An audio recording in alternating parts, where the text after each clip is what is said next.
G'day, welcome, Mailbag Preview Show, episode 303 maybe, powered by puntyform.com.au. It's a database that I use. I use it to bet with, I use it to buy horses with, which we're going to talk about later on. You should too. If you want to start taking yourself seriously and not just consuming some of the custard that gets thrown your way across the racing space, the content they reckon has never been better, turnovers as low as it's ever been. You do the math. And shout out to racing.com who kicked off the morning just with Racing Victoria, are the clubs going to merge, are they not going to merge? How about you put the fucking trials on the TV instead of watching Annabelle Neesham do an eventing thing? That would have cost a heap to produce. You're already recording the trials, whack them on the TV. There's about 5 to 6 horses in each trial. They probably have 5 to 15 owners in each of them. A lot more people would care about that. You'd be servicing your client, customer, and participants. Just a thought. Boys, how are we? It's been a very, very busy week, particularly Mailbag Bloodstock. Jono, we'll start with you. John, you glove wearer. How are you? Yeah, I'm not quite as fired up as you are this morning. As off the long run, Pat Cummins from the fence at Lords. Here we go. Yeah. Talk about the long run, just because it's kicking straight into me. He's never been on the YouTube show, but we all know him, and you probably love him. I don't know if I love him or I hate him. I sort of fluctuate between them both. Matty punts. He spent... This is like the sign of a victim punter. We spent an hour and a half talking US Open on Wednesday night. Clarified that Rory was no-go. He's obsessed with Rory. He decided it was no-go. Rory missed a birdie putt on the first at this was 9 p.m. last night, Australian time. He then made a birdie. He then birdied 3 or 4. He was 2 under, tied for the lead. Punts then unloaded onto Rory. I woke up this morning, he's 4 over. After then also trying to bake you saying that he'll out golf you on a golf course and he's going to drive the ball along. You know what his theory is on that, Pratty? Did you understand what I was saying? His theory on sports, like basketball, tennis and golf, Scurry, is he watches that much of it that he sort of knows pretty much what to do. And he's got the same sort of table tennis belief that you once had too. Do we want to go there? Played your funky rules, didn't we? Played your funky rules. Do you reckon the rules influence the result? Is that what you're alleging?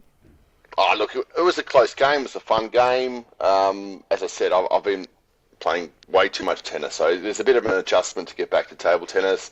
You know, I think you know I can turn it around if you come and play the in my driveway on the slope. You know, with my conditions, I'm sure you might get a different result. But yeah, it was good fun, Jackie. But you do have some ability for sure. Thank you, Rob. I appreciate that. As it stands, number 1 seed of the mailbag to ping pong and golf. MJ, Michael Pratt, what's been going on, big boy? Mate, just a plethora of sports. That probably would have got us cancelled when I looked at you just then. Yeah. Those that hate the greens, they love Andrew Bolt, will know exactly what I'm talking about. Pratty, how are you? Yeah, good, mate. How good is the sport at this time of year? World Test Championship, US Open. We've got horses running around in the mailbag and trials on a Friday morning. It's all happening at the moment. It's what do you make of the cricket? Is there something wrong with this pitch? Because there's not something wrong with the pitch. I don't know if you've heard any of the commentary, but Lords is on a slope. If they could mention that one more time, I haven't been able to comprehend that. Like the camera angle looks like we're on a 45-degree angle anyway. So just in case that didn't show your eyes, that anyway between that and Hazelwood loves the slope. Yeah, they do, and it's we've made 100 runs too many again already. Mates of mine were panicking, saying, "Oh, we're going to get dusted." Like if that's the way Kikiso Rabada bowls on Lords, what's Pat Cummins, Mitchell Stark, and Josh Hazelwood going to do? Like they're the best in the world. Our top order's fucked. They're proper crumbly. Thank Christ for the slug Bo Webster, but we've already got another 100 runs too many. This is a Victorian thing, so you won't get any of this, Jono, but the way that he just dismisses the steady runs and safety that Steve Smith provides the Australian cricket side, like it just goes straight to slug. No, hang on. Steve Smith and Slug have held us up. The rest of them can honestly go get fucked. I was a little bit disappointed about the size of Haydos's hat too. It could have been a little bit bigger, I reckon. He's got to get rid of that hat. Yeah, all-time scuzz. Bit like the slope roof that almost got Trumpy at Bolter. You know, we couldn't have marksmen up there because of the slope was too dangerous for the FBI. Similar to Lords, I reckon. They never really found out much about that shooter, did they? Not at all, mate. Apart from his parents are in psychiatric. Well, yeah, they're it's a funny one. Anyway, we'll leave that one alone, actually. We flared up here. We've gone there. No. How far down do we go? Bolter is a funny one. It is very, very funny. G'day guys, here's our Hanseatic riddling Miss filly. She's been trained by Lindsay Park and she started to show a fair bit of promise at home, and the horses that she's been galloping against are starting to come out and win races. So life's pretty good, and great news for you guys. We have roughly 20% left available in this Hanseatic riddling Miss filly. Close to the camera here is Ethereum Girl, on the far side is the Hanseatic Riddling Miss. You'll see here that she tucks up and travels kindly and strongly versus Ethereum Girl, who comes out and wins what I think is a really high rating race at Mornington.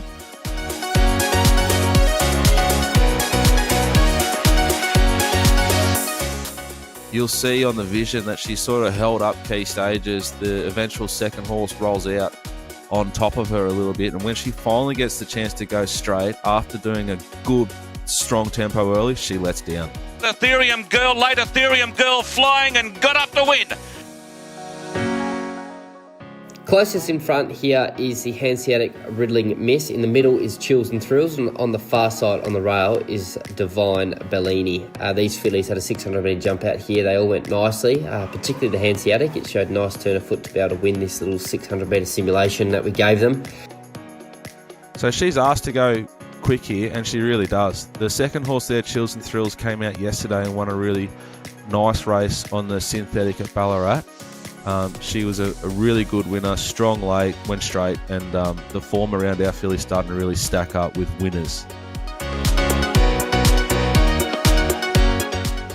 Welcome to the show, and Chills and Thrills take the lead together. Chills and Thrills from Welcome to the Show. Chills and Thrills. As you've seen, our filly's doing a really good job at the farm. She's very, very close now to going to a public jump out. She jumps out how she jumped out against Chills and Thrills or Ethereum Girl. She's not going to last long. We've got about 20% left. We'd love to get you involved. Jono at themailbag.com.au. But yeah, we'll leave that for another day. Do you want to talk about Eagle Farm today, boys? Eagle Farm this week, boys. There's 2 Group 1s. I think they're probably the last ones of the season. As we head to the depths of winter, we've got a Group 1 for 2-year-olds over the mile, the J.J Atkins, and then the Stradbroke, a 1400-metre Group 1 handicap. Rails out 4. Weather's fine. I think we're going on to a good surface. Yeah, should be a good 4. I think it's a soft 5 at the moment. They've currently rated it again this morning. So very tricky situation, in my opinion. Interested how you boys handle this as just an overall view on form. A lot of these horses are coming off heavy track runs into a good track grand final. I always find that difficult, and my gut is to try and steer clear of that heavy form and find something that's coming from a good track. Rob, you're the veteran. What's your views on this scenario? Yeah, heavy track form can be deceptive, and I'm looking for. Well, we've got a favourite that's a Queensland horse, which is there hasn't been too many good Queensland 2-year-olds that have beaten the Sydney and the Melbourne ones, so I think it's something we could find something in. But on the whole, this looks like a bunch of benchmark 72 kind of horses to me. I think I tipped Aerodrome, which went around on a heavy track, shouldn't have, last time it went around. So I'll probably be having something on him. And there was another Sydney race that I was keen to follow, Zootanium, which went really close for me at a big price with Braith Knock, and that now gets Nashua Wheeler. I'd be keen to hear what your thoughts on the speed, because he's likely one of the front runners. Drawn well. Yeah, I have a hard time with that horse because it just beat Daisy Duckett's Sale by half a length in a maiden 2 starts back. Jono, how do you handle heavy on a good? I would imagine it doesn't happen too often in New Zealand. It's just sort of heavy to slow 8, but any thoughts on it? I thought, that is obviously a factor, but the other factor for Cool Archie, who is the favourite, goes from from very heavy to good, but also comes off a very slow Lee run 1400 stepping up to the mile. So that was sort of the two knocks I had on that horse, albeit it's won its last 4, so you have to obviously respect that part of it. But Shout out to Martin Harley. Last time I saw Martin Harley, he was 16 wide on warning in a Caulfield Group 2. They kicked him off. They put Ollie on it, won the Derby.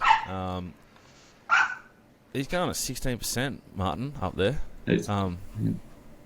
Full credit to you, Martin. The one I thought, just quickly from that race, what was it, the BRC sires was Talk to Be Sure, that Matt Dunn gets Zara on. Shamus Award. Was very good through the line there in that race. Got well back. It was never a winning hope. Obviously, Mark Zara goes on. That's a big tick. And onto a firmer surface looks to probably suit that horse as well. And Rob, I didn't mind Hidden Achievement coming out of that same race as Zootanium. J-Mac goes on, draws well. You think it's just probably going to land somewhere thereabouts. Hard to beat, J-Mac. Hard to beat. Off to Hong Kong, please. P-Rat, Rolls-Royce, left arm slow medium, the pavilion end. It sets up to be a reasonably interesting race with these horses that are drawn wide that like to sit on speed from what your speed map shows. Does Cool Archie just not get the PR run again, 3 off the fence, potentially getting to the best part of the track? I know it's coming off 2 proper heavy runs, and as Jono said, it comes off a very, very slow tempo and didn't do much to the post, but would you do much to the post in a heavy 10 that might have been a heavy 45? I just think it sets up interesting for Cool Archie, that it just might get the perfect drag across from a few of these horses that are going out wide, and the only question is going to be if you get $4 or $4 plus late. I think if it's $4, you probably want to have it on your side, or at least a chop. I'm very interested to see what you think and what you're keen on, but I think it's got to at least be a chop in the race. And then Paps was pretty keen on this Zebra Finch that won, coming up from New South Wales. I reckon the horse hadn't even crossed the line, and he said back it for the J.J Atkins. His notes are it was outside lead and it was suited, but it has run home pretty nicely again, but that was off a heavy 9. What does it do going back to potentially a good 4 or soft 5? I'm very interested to hear what you've got to say. It's a scopy horse, and it's on the upside. It's on the way up, which I like for this sort of race. It's drawn 1, so its fate's largely dictated by how does Eagle Farm race this day. It's a very laney track normally. It's been copping a heap of racing and a heap of rain, so you'd think lanes more than ever. And I really think that sort of horse, like your Graft Burners, your Zebra Finches, they might be like really well suited because Railsy runs grouse, or they might be really unsuited because you need to be off fence to be competitive. The horse, boys, that I think has the most tactical versatility. You like that, Rob? Tactical versatility, bruh. The best rider, the best trainer, the blinkers go on, and I'm Invincible, who notoriously do not swim, anti-swimmers, bit like Jay Rayner. Back onto a good track with J-Mac, White Kiwi. Beautiful SP profile, so it started, significantly shorter than Zootanium, the one you've spoken about, Rob, and a little bit shorter than like $2.90 versus $4 Zebra Finch, but it gets a 3 kilo swing on it. I just think with the map, Barrier 6, J-Mac, Group 1, voila, it's a box ticker, and it's the safest way to play this race. I really liked the horse that I think Uncle Chris had as well that he scratched, which was Regulated Affair. I'd assume it goes for a spell, so do not take that as a push for it next prep. I just liked it in this race. But I think that the horse I mentioned, which is called Hidden Achievement, is certainly the most likely winner of this year's J.J Atkins. Dicko blinkers on too. A little bit of a push there. Grand final time, baby. Let's go. Now or never stuff. Today or never, as the great man, the Whisperer, says. Rob, the other the horse you talked about, Aerodrome, has a significant SP advantage over Zebra Finch as well. Like $2.10 versus $12, and then $3.90 versus $61. That's Aerodrome. So yeah, I agree with you. It can certainly improve back onto a good track. I thought it didn't go a yard. Didn't go a yard last start. Aerodrome. I think the draw is tricky. Regan Bayless is a bit yuck. Yeah. Yes, but it's overs, and it's sort of like he's a very good trainer. the market's going to spit it out because it's 15, and at what price do you sort of go, oh, that's enough, I'm going to have you on my team? I think he's the second option for me betting. You can't sort of bet with the scratching. I doubt you can bet hidden achievement each way, so you're kind of just having a little win bet, and I'm probably going to look to add Aerodrome. Forgive it one, trust it. Who knows what this lane's are going to be. If they're winning off the fence, I think this horse is right in it. That's Aerodrome. Any other thoughts, boys, on this year's edition of the J.J Atkins? I'd be doing a 3-bet play, I think. Hidden Achievement, as you mentioned, looks most likely to get the best run. Tiny bet on Talk to be sure that I mentioned out of the Cool Archie race, Mark Zara. And then also a horse, I guess, close to our heart at Mailbag Bloodstock is Navy Pilot, which we own the half-brother to by Acclaim. We own the Colt half-brother. Yes, we do. Yep. So it was actually really good last start in the listed over 1,500 at Eagle Farm. It just peaked on its run late when it was about to go past that Sunrays, and it just peaked.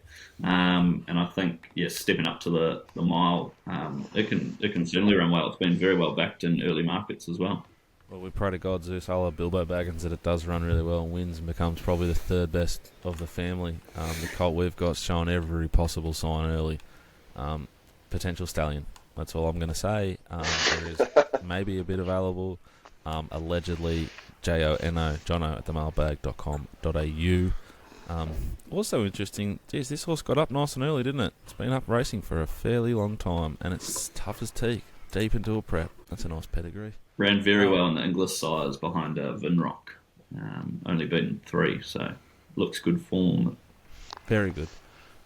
The next race we're going to do, boys, is the Stradbroke, and somewhere in there, Pratty will have thrown to the map for the J.J Atkins that I've made. I apologise that I didn't throw to it. We'll throw to it right now for the Stradbroke, just so we get out of the way. Here is my speed map for this year's edition of the Stradbroke, brought to you by Punning.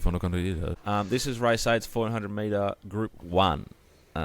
There's a big spread in the weights, but it's not significant. The top weight here, boys, Private Eye, best horse, the handicap is telling us, 57 kilos. Down at the bottom, Warney, who's an emergency, 51 kilos without a rider. So 6 kilos spread. What do you make of that, Rob? Private Eye's, I think, easy to get rid of if he's got 60. 57. Boy, oh boy, wowee. BT? Yep. It's, I see Kamachi's come out, which was one of my old mates. But yeah, this used to be, like the Doncaster. This is Brisbane's Doncaster. You'd like to think there was like a 57 down to like a 49. So yeah, 6 kilos in the weights would definitely, give an advantage to the older horses, but maybe the older horses are all beaten up, and that's why War Machine is so short. Jono, what's your read on this year's edition of the Stradbroke Handicap? I thought it was extremely hard. Hard not to be impressed by War Machine, what it's been doing since it joined the Hayes boys. But yeah, I thought it was short enough to, be really steaming into it. I found it very hard. I thought Desert Lightning was possibly worth a small bet. Was pretty good there in the all-aged first up. Failed on a heavy track second up, and then was very good there at Eagle Farm behind Transatlantic. So barrier 1, Tommy Berry might sort of let it go, and I think that's sort of just folk tactics. Could work for that sort of horse, I think. Pratty, any reads on this year's Stradbroke, bro? Well, how do you handle Private Eye, Dicko? That's a question I wanted to ask you. It was meant to run in the Kingsford Smith. That got bumped back a week, and now it didn't have the lead-up run. It has performed well first up before. How do you handle a horse that should have already had a run going into this race, being its grand final? There's only one thing that I sort of question Joe Pride on, that's naming of children. Otherwise, I think he's a star. I think that he's very, very astute, places him super. Looks like Justin Rose too, by the way. I was watching him last night early on. He looks like Joe Pride. Joe Pride looks like Justin. I think 100% if I start betting into this race, this horse is at least a chop. Yep. And then I just have that little Michael Hutchins weird operator that we love, Pistol Pete, in the back of my mind. He was tipping it that day that they scratched, so I'm giving it like another length. So it's maybe like a half stake. If I start betting into this race, which is I can answer immediately. I will be. I think that the Hayes boys have a mortgage on this race, and in more ways than you'd probably think. I reckon Rise at Dawn is significant overs. It is the fucking map horse of this race. It's got no weight. It wants 1600, so 1400 sweet. I love Declan Bates, a thirsty, hungry Declan Bates. If he was given permission here to just, you do what you want. You can't go too hard here. Rise at Dawn, I think, is the next Mr. Brightside. I think it's a mile plus horse. War Machine, I think, maybe is a 1400 metre horse, but could be a 1200 metre horse. I think they're both elite horses. Warney scares the shit out of me with no weight. Very hard horse to put a number on and a ceiling on. And Private Eye's got the great ceiling, and it's got Nash. I think you don't have to worry about Warney. It needs 3 more to come out, I think, to get a run. Yeah, but you never know. So I want to mention it in case it runs and you start betting and I missed it, or you play on your trifectas and things like that. Yep. The horses that really interest me in this year's Stradbroke are Rise at Dawn. I'd be happy to suggest you just pound that each way, 1 by 3 or something. Or if you want to back 3 or 2 and save 1, I think you got to back Rise at Dawn and Private Eye and save War Machine. War Machine's setback is it loses Blake Shin and it gets a reverse golden switch. So it goes from a PR inside draw but not buried fence draw, given an absolute peach of a ride by Blake Shin, to now it gets Tim Clark and it's drawn awkwardly. Yep. But as we said earlier, it could be a blessing or it could be a curse. If they're winning rails in run, this horse will start 450. If they're winning in that 3 wide line, it'll start with a 2 in front of it. It is like the progressive horse that you would agree, Rob, like more often than not, this scopy horse that's put the writing on the wall wins this race. Think about it, Styles. Yeah. Steffi. Like they come through and they go, this is like my little, I'm just going to knock off this Group 1.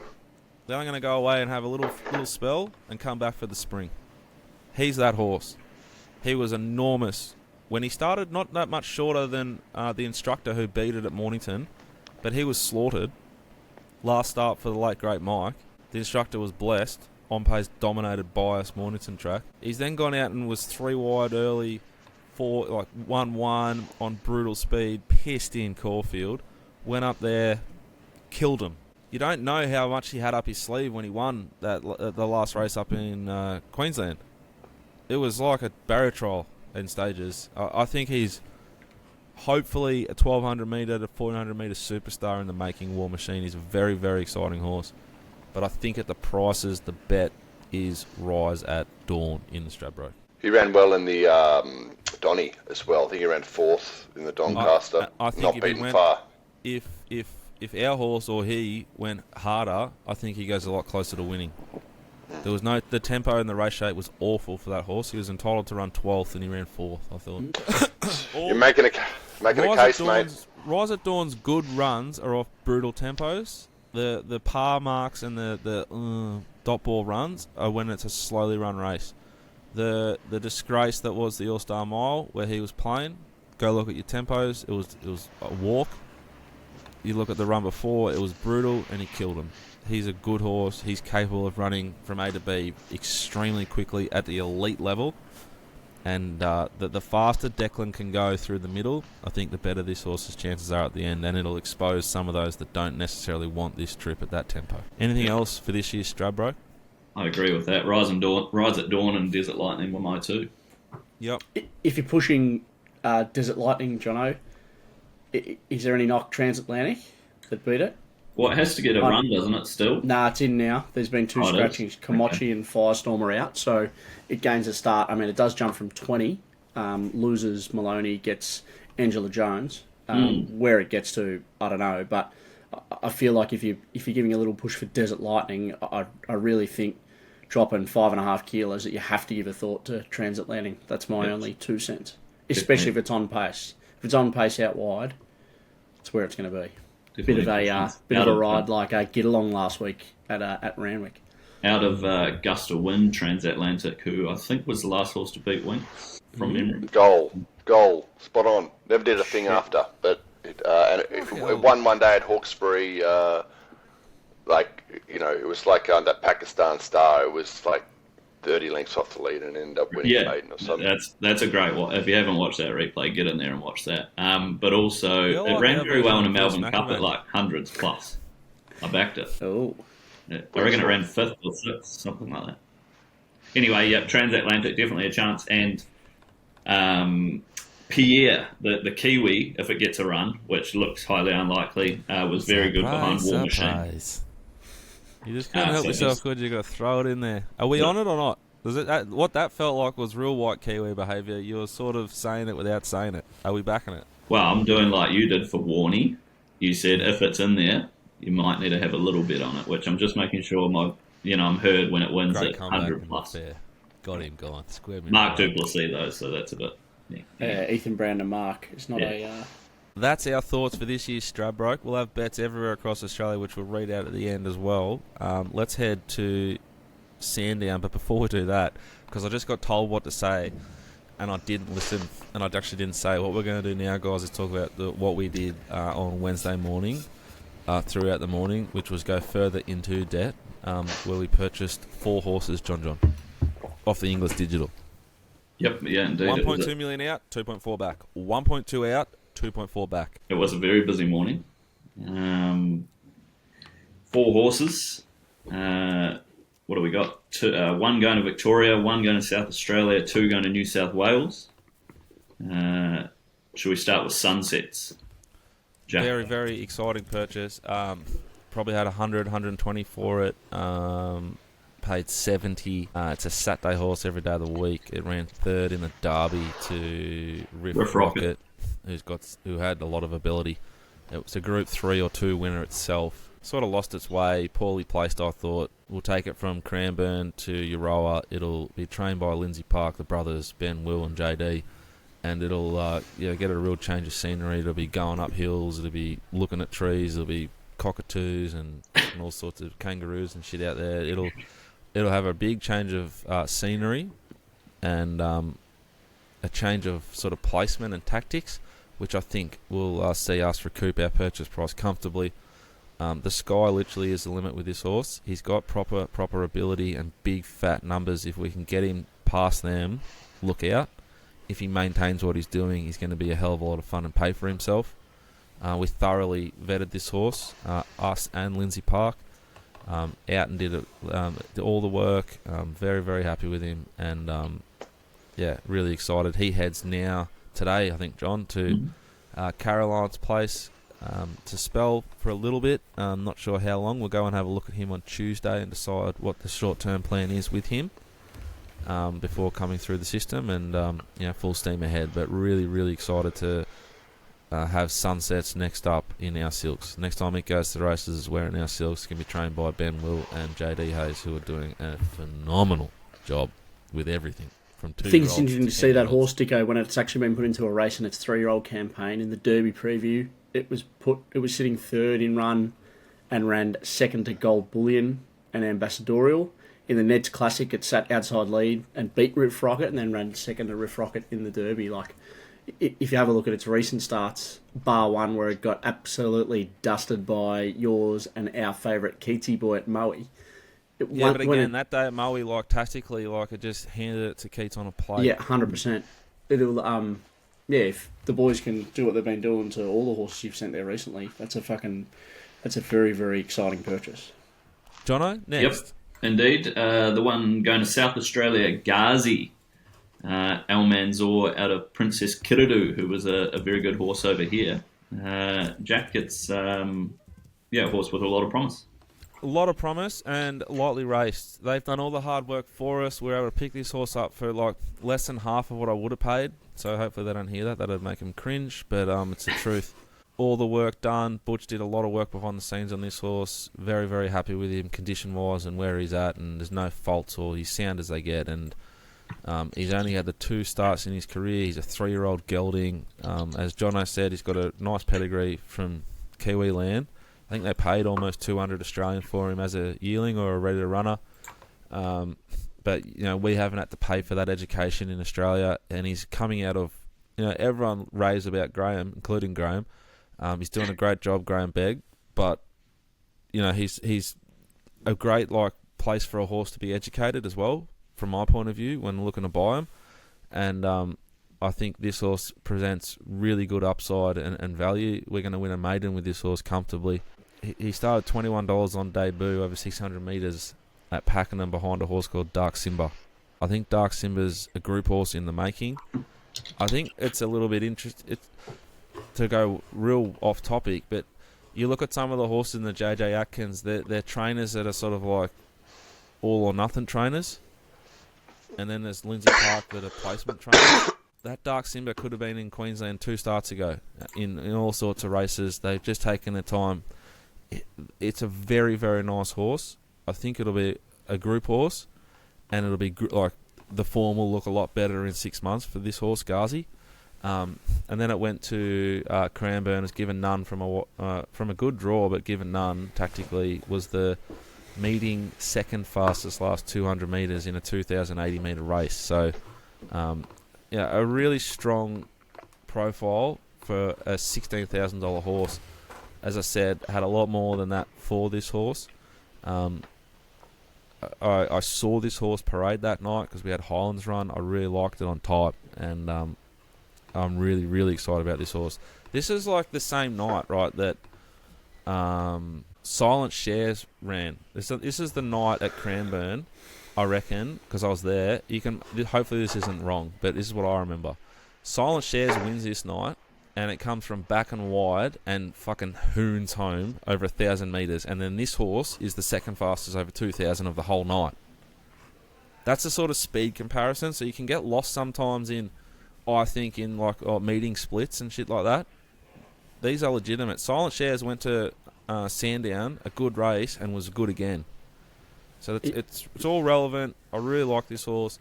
We're sending it to Michael Hickmont. It's gone yesterday or today straight over because it's only second up, and we think it can push on this prep. This horse will be at the races before you know it, and Michael Hickmont, he's now my man, your man, our man. What a job he did with Cruz Missile. He's going to start training a few for us. We're going to be pillaging South Australia. We're going to be basing horses out of South Australia, and I think Ghazi's a really, really good opportunity for anyone that wants to race a horse with a more long-term view. He's a gelding, he's a 3-year-old, so he turns 4 not long away, but he's sound as a pound, and we could be racing this horse for 6 or 7 years if he's placeable and can pay for himself. So I think a really nice opportunity to get involved and race one with us here. Maybe the best son of Wooden Bassett, Almanzor, a breed that takes a little bit of time. But yeah, Almanzor showing a bit. I've seen a few of them, and you wouldn't think of them as 2-year-old horses. So yeah, to get him as a 3-year-old, and he's going to probably run for you this prep. He seems he's a pretty safe bet to me. Speaking of safe bets, John, The 2 going to New South Wales. We've got Artie Lady, which is a 2-year-old filly by Flying Artie, who's been given not a lot of hope in its first three starts tactically. Mickey Gannon really liked this one. You really like this one, Jack. It's another that, it's had the education, it's had everything, done to it already, so we don't have to go through that, but it's shown ability as well. 100%. This horse has form around Mareth Biologics. Mareth ran at Mornington on the King's birthday meeting, so it's a stronger Mornington meeting than a Mornington meeting, in what was a really hot 2-year-old race. The ratings like elite, like those horses would be competitive anywhere. The Hayes horse that won it actually jumped out or galloped next to Hanseatic. So this is a complete Dutch Rudderfest. Stand by and just hold on. The Hanseatic was better than the winner. But back to the horse we've just bought, which is Artie Lady. That's really good form. It then went to Wodonga, this horse. Started $16, 26 in the 16 versus Impending War. Potentially the Hayes' sharpest 2-year-old. That's raced at Wodonga and Swan Hill. You say Swan Hill. It was a $120,000 race at Swan Hill, and it kicked their heads in. Impending War's a very exciting horse. We've got form around it. But we're going to lower our sights. This horse heads to Matty Dunn. Softer jurisdiction. Horseman. Just a horseman. And it's going to get every possible. M. Castle's ridden this horse 3 times. We'll look to do what we can to improve its chances game day, but we have full faith that Matty Dunn delivers as he's done over and over again for us. As cheap as a horse gets, this is a 2-year-old filly. We've bought some horses around this price point before, John, but they've been a little bit older and they've still done a job. I think we might have bought a horse called Atlantic Way, maybe, for nothing, and it won 4 races up in Queensland. This girl's got upside. Did all the work on her. Sound as a pound. Blah blah blah blah blah. Really really happy with her. And I think if you want to dip your toe in, but you need to race it up in northern New South Wales, Artie Lady might be for you. Jono at the Mailbag.com. And the final one, also going to New South Wales, but going to Cody Morgan at Tamworth, is Valia. Valia off Mitchie Friedman, who's a very very good trainer, good horseman, lovely bloke. We've got Danistar now racing with him, so I was able to sort of get as much information as you possibly could on the horse. No vices, nothing wrong with it. We think if you just lower the sights with this horse, you can have a lot of fun with it. Don't know how long term this horse is. It might get to its level pretty quick because Cody Morgan's really good at what he does. But that'll be up to Cody and Mickey Gannon. But a really safe horse to win a maiden and be really competitive off that. To what level it gets to, well, we get to find out as a group. It's going to wear our silks, and we're really excited about that horse as well. That's it. Big buying day. Big buying day.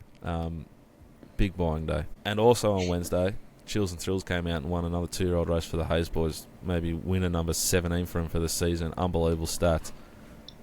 Good thing about that was... Why do I know that name? It's because the Hanseatic kicked its head in and it jumped out at home over 600 metres. 600, not 1,600. 600. So life's good for the Hanseatic owners. Was there many that jumped on yesterday?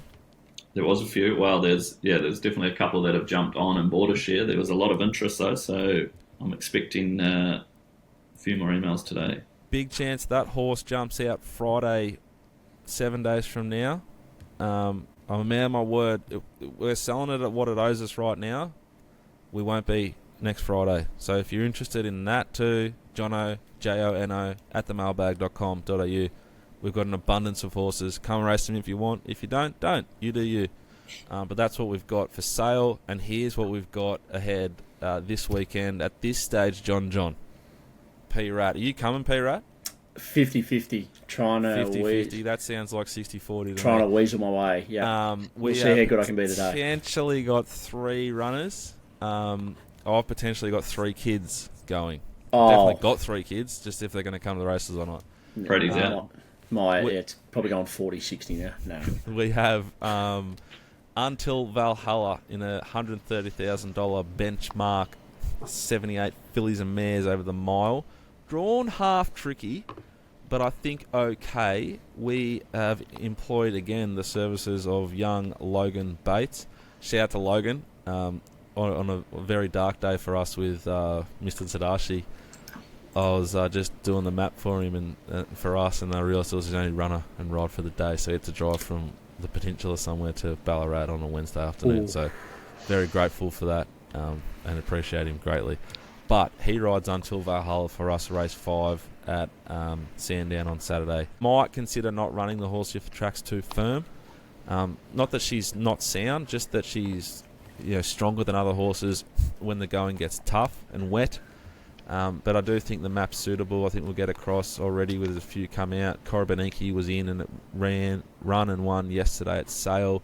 I think Pratty might have backed it. It's going to get a good run, I think, by the time the race jumps.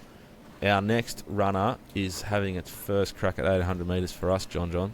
What are you thinking? I hope he handles it. I hope he handles the trip. He gives every indication he should. Barrier 1's interesting if he can get sort of cluttered up there on the fence and get one crack at them. You assume he's going to be hitting the line pretty hard again.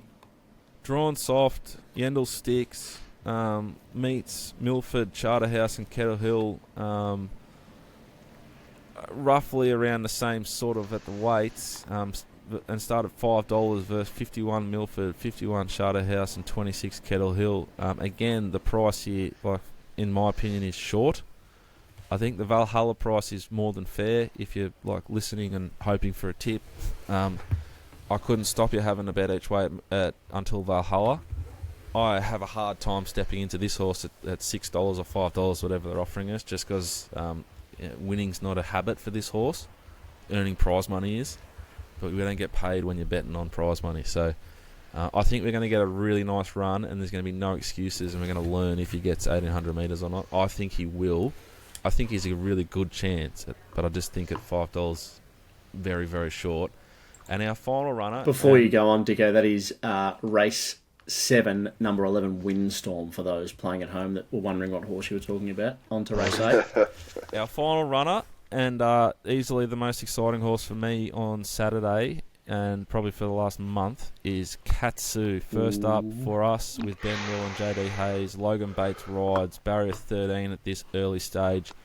I'd say we jump from 11 by the time a couple drop off. Sometimes I don't know if God exists, or Zeus, or Thor, or Bilbo Baggins, or Mary Poppins. And then on Wednesday afternoon, they showed themselves to us, didn't they? It's a gift and the price went up, didn't it? Like, how dare they offer us double figures about this horse? Now, I will admit, someone I know, I see him every day that I brush my teeth, panicked, deposited, and took $750. Saw 13s, deposited, pounded it as quick as I could, just took $750, just getting on with life, looked again, or Jono rang me and it was fucking $10, so that was grim, but I will go again. And level it right out. Katsu has had 2 jump outs for us. He is a massive, girthy beast. A big boy, big, thick boy.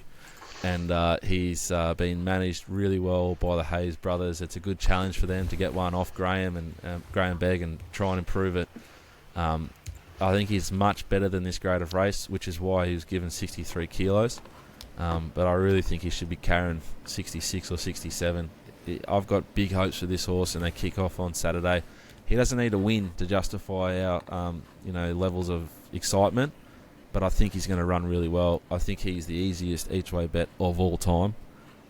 He will be ridden in his own little world, wherever that is, as fast as he wants to go, as slow as he wants to go. Logan will just hold on, and I think he's going to give you a really good run for your money at sort of $12 each way all day.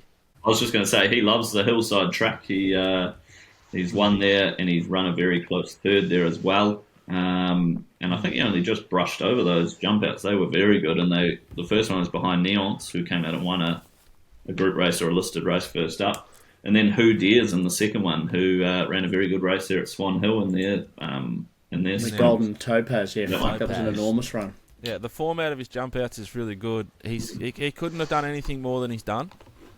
We're extremely happy with the horse. The boys are very happy with the horse at home. I concede it's a really nice race, but the barriers, I think, are a blessing. I don't want to be drawn inside with him first up and see him bottled away and revving and over racing and getting his head in the air. We're just going to run him and ride him in his own little world out there and see what happens. But really, really excited about Katsu. My one really keen bet for you guys at Sandown on Saturday comes up in race 6. It's first up. It's a really nice horse. I think it's going to go on with it from here. It's drawn awful, which gets you the price, but the 6 metre rail on the hillside, any lakeside hillside at Sandown, is the fairest and gives this horse it's most possible it's ever going to get at Sandown. It's the number 3, Aztec State, for the brothers Ben Will and JD, ridden by Dan Stackhouse, who's back. Jump out's enormous. The Cotton King, Lindsay Bowles, big stamp. I think Aztec State at $6.50 is a phenomenal price to suggest my best for you at Sandown Hillside there on Saturday. John, what's your best this weekend, brah? Tirapa, race 3, number 3, Twain, a horse I've tipped a few times. Gets a nice heavy track, which you'll love. I think his main danger, shoes. 1200's probably at the real sort of, as far as it wants. And on a heavy 10, it's going to be a tougher 1200. So, yeah, pretty keen on Twain, who I think is a pretty talented horse. Beautiful. Michael, MJ Pratt, Major Tom, talk to me, big boy. Major Tom. Well, I've just had a look. It was race 3, number 2, Ground Control for Stokes and Neindorf, but they have scratched that bad boy. I'd follow that one wherever it goes. I think that horse might be pretty good. You're going to throw money on the Sprinkler? I might leave that. I think I'm going to go to race 5. Happy to have a bet at Fickle which is horse number 4 for Dabadig and Lockie Neindorf. Should just lead. Tongue tie, first time goes on, so not sure if there was an issue coming out of the Bellesprit Stakes, but down in grade, lowered their sights, has run well second up before, so I think it was about $4 last time I looked. I think that's a fair enough price to have a go at Fickle. Rob Scurry, what are you doing across the weekend? And did you see Tim Dillon, how he says that rich people, they say, I wish him well? Yeah, that's a Trump line before he, my son's... kill someone, yeah. Wish him well. Yeah, or my son's, he's not doing good. He's on drugs, he's going to jail, and Trump, I wish him well. Watch this drive. It's just a throwaway line that you kind of, you just say where you don't really care about somebody. I am kind of guessing. I think the J.J Atkins is a bit of a guess race. You got a Queensland 2-year-old as favourite, so I think I had Aerodrome as my best when it was not suited on the heavy. So I'm probably going to Dutch. Whichever one wins, we'll say I tip. But I'm going to go Aerodrome and Zootonium in that race. Oh, 115, one. You should get 20s and you should get 50s. Hey, Pratty, you're against Deep Float Diva, who wasn't able to stick its little nose out and not get the dead heat at Morpheville a couple of weeks ago. You remember that one? Yeah, but then it came out and won, didn't it? It did come out and win. Oh no, it came out. It ran second to Sir Now, who's also in this race as well. And then dead heated. Then came out and dead heated. Yep. You've gone from barrier 6 to barrier 9. And it looks like there's a little bit more speed on this race, so just happy to be with a horse that's going to be up on speed. I think you can forgive Fickle for one bad run if it comes out and shits the bed now. I'm not taking $2. I'm happy to take 4s. Happy to be against it. Fair enough. Hey guys, gamble responsibly. 1-800-858-858 or visit the website. Seriously, if gambling's a problem for you, do something about it. Get off your ass. Get active and proactive and sort yourself out. Hopefully it's not. Hopefully it's just a bit of fun.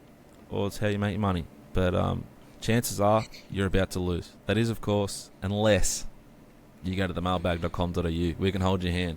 The horses whisper to Scurry. He sends it to you on your phone. Pistol Pete does the same. Or I'll just tell you what's going to win most races at Sandown on Saturday. Have a phenomenal week. A great weekend. And enjoy the US Open and enjoy Australia making sort of 230 to 215. Wobbling a little bit as someone makes a little bit of a stand before the big cum dog just comes in and nips one back off the seam, and it's all over. Bye for now.